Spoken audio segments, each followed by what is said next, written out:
Na msiba. Asante sana, tunashukuru. Unaweza kujitambulisha ni nani, jina lako? Kwa jina langu maarufu naitwa Mama Mariamu. Na mmekuja hapa kwa ajili ya kitu gani hasa?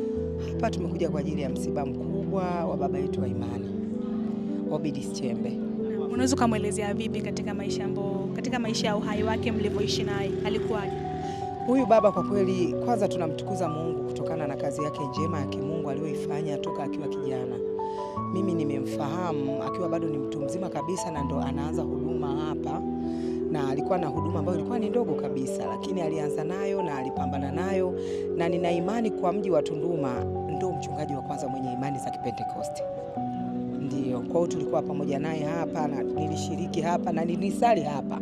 Nilikuwa mshirika wa hapa, na ni baba wa upendo, ni baba wa imani, ni baba mtia moyo, ni baba ambaye ulikuwa ukienda kwake una machozi unaondoka ukiwa na amani.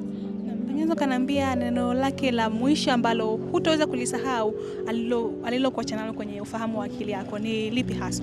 Kujisimamia, kujitegemea, kumtumaini Mungu kwa kila jambo nitakalopitia.